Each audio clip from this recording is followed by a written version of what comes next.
Puerto Rico has yet to recover from Hurricane Maria, which struck the Caribbean island in September 2017, and many residents blame both the local government for being ineffective and also Washington for not providing enough resources to the U.S. Commonwealth.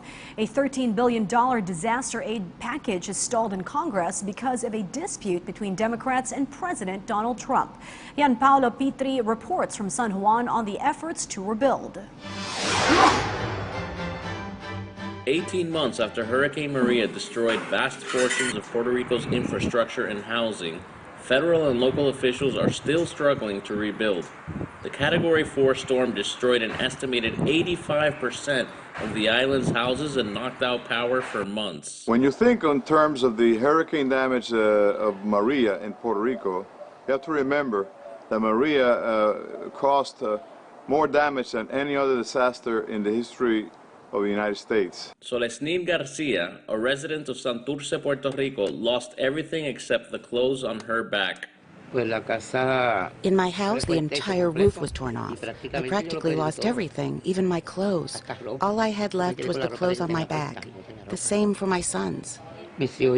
So far, FEMA and other agencies have dispersed $11.2 billion in aid to Puerto Rico, according to the U.S. government.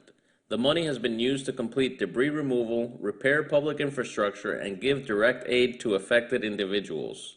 But Puerto Rican Governor Ricardo Rosselló says the U.S. territory is getting much fewer resources than any other comparable jurisdiction on the U.S. mainland.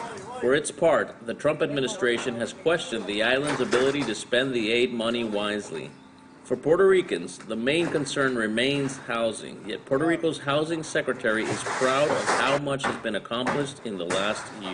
Well, other jurisdictions at the same time did 20,000 homes per year. We were doing around 20,000 to 14,000 homes per month. So I'm extremely proud of the Puerto Rican people that work in that program, and the sense of urgency also that each of us had on it. Yet he acknowledges more needs to be done to help the tens of thousands of residents still living in vulnerable structures.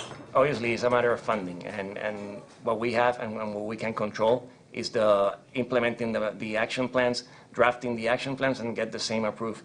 Any misstep on our behalf, it will mean like days or even weeks of delays for these works to start. So we are really conscious about it.